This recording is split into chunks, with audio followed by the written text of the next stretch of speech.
It's so nice when we can actually be positive about Manchester United for a change. Last week, Harry Maguire won Premier League Player of the Week. This week, Mbeumo wins Premier League Player of the Week. And for the month of October, we could see Amorim getting a Manager of the Month award. We could see potentially Mbeumo winning it as well, which would be exciting to see. And talking about exciting, one thing that's always been exciting at Manchester United is the academy. And Ruben Amorim is including a lot of first-team players in his training sessions, and he's really liked the result of that. He thinks it's up the intensity and energy of the training sessions and adds a bit of hunger. And we're going to talk about the new plan, Shea Lacey, the young players that are impressing. Obviously, we've spoken about JJ Gabriel a lot, but he's probably not going to get a chance for another year. But the players that could be getting a chance when Mbeumo and Ahmed go off to AFCON, we're going to talk about Amorim's youth plans and potentially the exciting academy news in and around Man United. Manchester United have also been linked to two Wonderkids today. One is a striker, one is a winger. So that's also quite exciting, although there's mixed reports over like if United will move for them or not, but we will talk about that. And if we get time, we'll touch upon news on Xerxes' exit, we'll touch upon news on Bellingham, and we'll touch upon news on maybe on Garnacho's comments as well. When I say Bellingham, I mean Joe Bellingham. So let's get into it. Oh, and if you're new to the channel, hello, and welcome back to Alice Talks Football, and welcome back to your 10-minute Manchester United news roundup, where every evening on the channel, we round up all the latest Manchester United news into a 10-minute video for you guys so you're up to date. As you can see on my screen, Mbeumo is Player of the Week.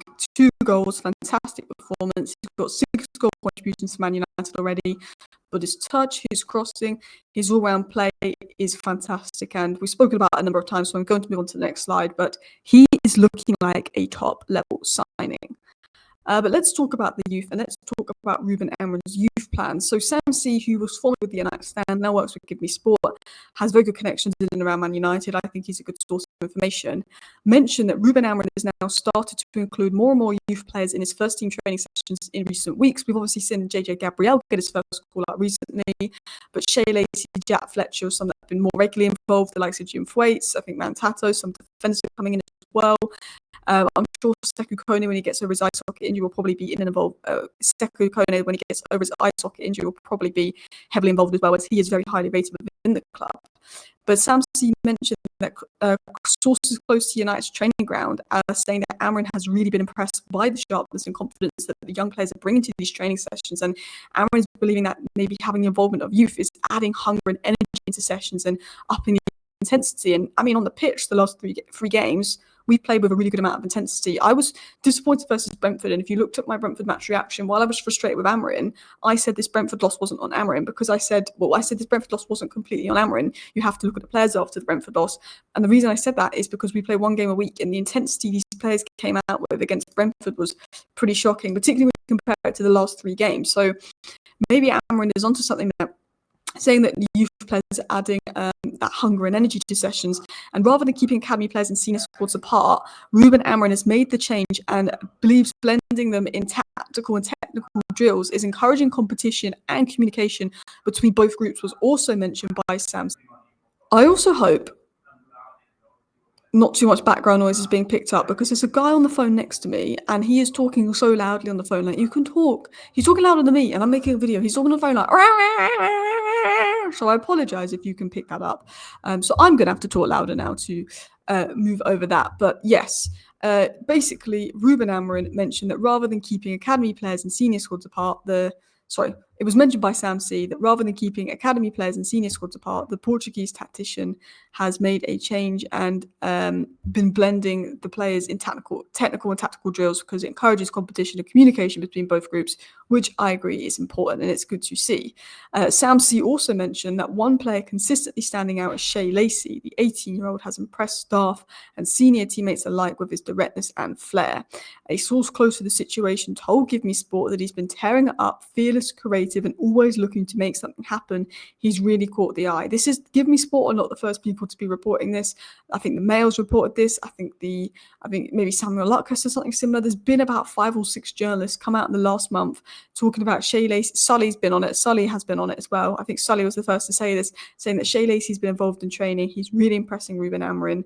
And now it's coming out in more detail that Shea Lacey is tearing up. He's fearless. He's creative. And people seem to be impressed by him, and he seems to be the guy that is standing out and impressing Ruben Amorim the most. And many sources have said this. And interestingly, there was a report not that long ago that potentially with Mbeumo and Ahmad off the AFCON, there could be opportunities for Shea Lacey. And Man United may consider loaning him out in January if they don't think they can give him the opportunities because they think he's too good for first team football now. So that was said on Shea Lacey. Now, I also want to talk about more reports on the youth and stuff as well. Man United are in negotiations over a transfer for Kevin Filing, who is 16. He's a striker. He plays in the Swedish First Division, and he could leave this winter for €3 million, which is like 2.2 or 2.3 million pounds. Was said by Florian Plettenberg. Now, he's a player that he's only 16, but he scored 2 goals at 16 years of age in the Swedish First Division. Now, if I look at a player that was doing well in the Swedish First Division, the first young player that comes to mind is Lucas Bergvall, and Lucas Bergvall is an incredible talent. I think he would get into our starting 11, to be honest. So, they've produced some decent players over in Sweden. He's 16. I'm not going to pretend I watched him. I'm not going to pretend I know much about him. But apparently we're looking at Kevin Filing. A couple of sources were saying this. However, Christopher Michael does have good connections when it comes to the Nordic, like Sweden and and Denmark and Norway. He has quite good connections around there, and even Bundesliga. He did say on this, yes, Kevin Filing has been a topic of discussion at United, but he did say that United gathered information on the player in the summer and was in talks with the club. However, according to my information, he's currently not a topic of discussion now. So he's saying, yes, this was a player that United were monitoring. They had conversations about, they considered bringing in the summer. As of now, they're not looking at it. So maybe Man United decided, actually, we're not going to do this deal, and they've walked away. Or maybe Man United have just decided this week they're going to go back for him in January, and he's just not aware of that yet because they walked away in the summer. So we don't know if Man United are planning to come back in for him. We clearly had interest in him, but we don't know if Manchester United are planning to come back in for him. We don't know if we're still in for him, but there's mixed reports. So I think it's one to watch. But I do think Christopher Michael is a good journalist and he has good connections. And he is saying, as of now, he's not of discussion. But he was of discussion in the past. So there's probably something in that story. Talking of another young player, United are among clubs monitoring the situation of RB Salzburg winger Kerim Alajabegov.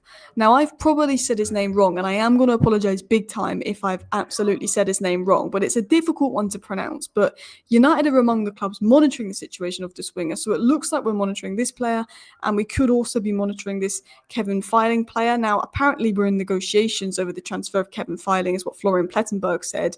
And Christopher Michael saying we're not in negotiations, but he's saying that we're looking at him. So the way I'm going to take it is we're in negotiations. We're not in negotiations for any of them, but we're monitoring this winger and we're monitoring this striker. Until we get a top source say we're in negotiations, I'm not going to take it as negotiations, as there's mixed reports.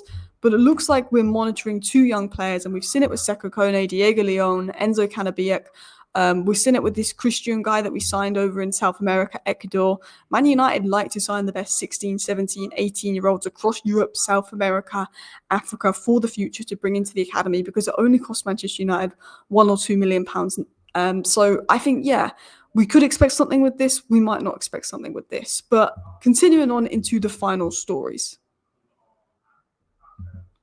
So every day I feel like we get a story on Xerxes. Xerxes not happy. Xerxes wants to go. Every day I feel like there's a story on Xerxes. And to be honest, I'm kind of bored of it. I'm like, he either goes or he doesn't. I think he probably will go in January. And unless there's anything concrete, I'm kind of bored of the stories. But as you saw on the screen a minute ago, it was said by Gazzetta that Gasparini's dream is Xerxes, who's unhappy at Manchester United and has Serie A on his mind. Gasparini manages Roma.